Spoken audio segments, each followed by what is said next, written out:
What's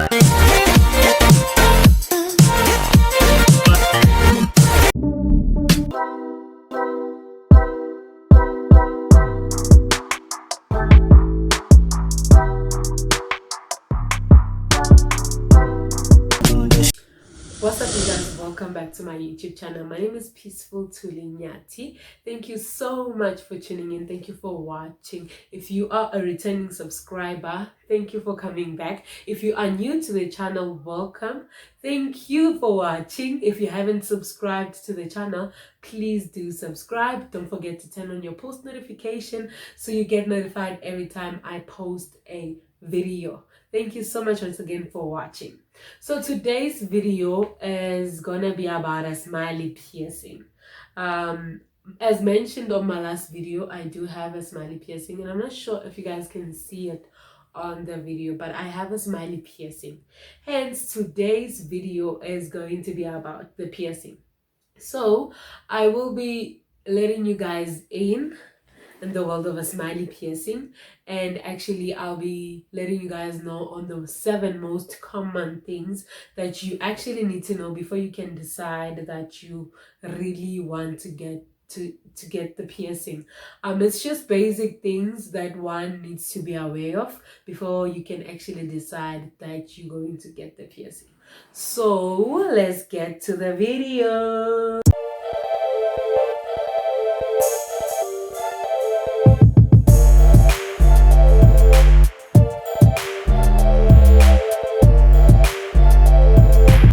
Now, the first thing that you need to know is what is the type of piercing that you are getting. And you are actually going to get a smiley piercing. But a smiley piercing is a common name for the piercing. The piercing is actually a frenulum piercing. So it's a type of piercing that goes through your frenulum. So a frenulum is the meat, we call it a dead meat, between your upper lip and your gums.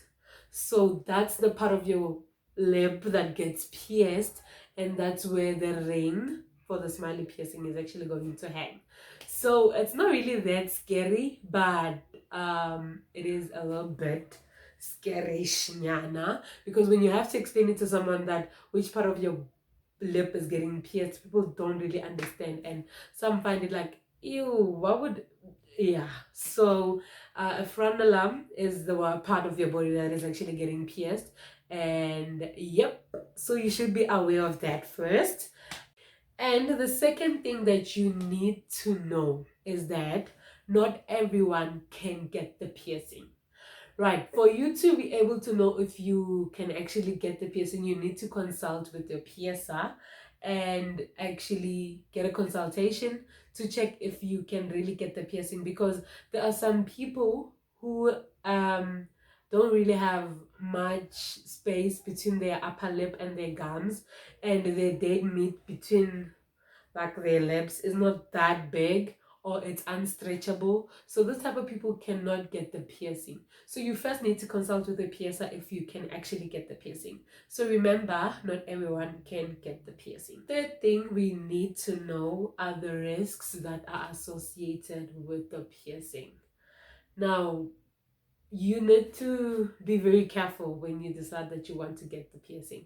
So the first risk is gum damage. So if your piercing is incorrectly placed, it can literally damage your gums. So you need to be careful on who you are going to get the piercing on. You should make sure actually that your piercer is highly recommended, things like that. And the second risk is enamel damage. Now, if your balls, your piercing balls are going to rub against your enamel, and they can actually knock off your teeth. As time goes on, your enamel on your teeth might be damaged, but I don't see that much on people. But hey, you need to be aware of that, right? And then the next thing is an infection. So you might get an infection as soon as you get pierced. I mean, we really don't know how these people do these piercings.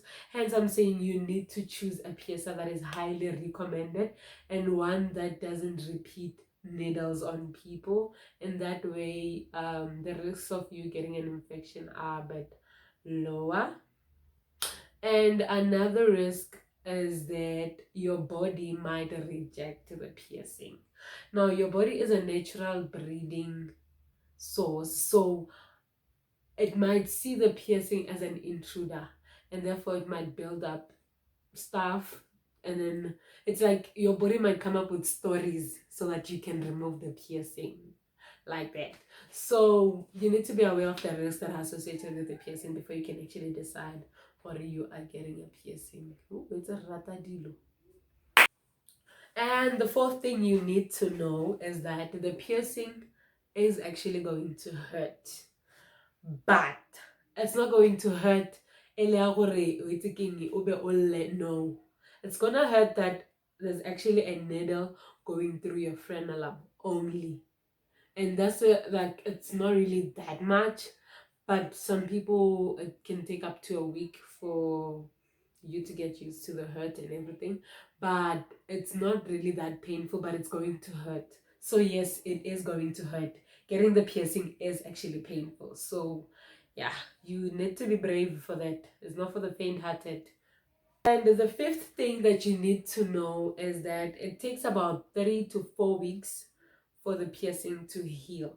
But let me tell you my story. I got a piercing on the same day. The girl was eating pap on the same day. So my piercing actually wasn't that painful, and I didn't really need like weeks for it to heal. It was okay on the first day. It was just painful getting it, but after that I was like cool with everything. I didn't have problems. Don't worry, I have to eat this type of food, I can't eat this. I actually ate anything I wanted as soon as I got the piercing. So the piercing takes about 2 to 3 weeks, 3 to 4 weeks to heal. But if you lucky like Mogeli, you can actually be fine on the first day. It doesn't really take time for it to heal. You just need to be brave, fella.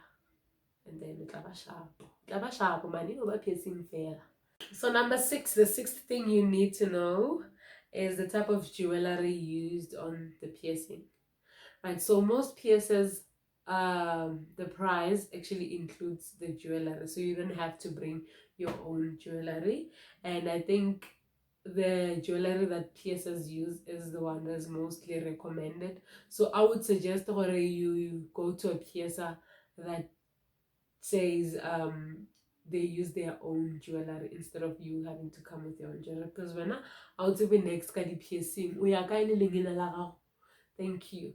But also, if you decide to go for a gold ring, you need to be very careful, because you can't just buy gold nyana fela, because all those risks are actually gonna come back to haunt you if you decide to go ka gold ya gago o e rekileng ka 20 rand. So I would suggest that you go to a piercer that has their own jewelry, and you just pay the price and then they just pierce you with their own jewelry, because in that way you avoid avoid mathata.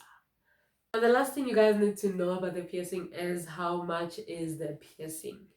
So my piercing was actually 180 rands. It's not that expensive, but it is expensive. I remember when I got it and my mom asked me, how much was that thing? And I was like, it's 180. She was like,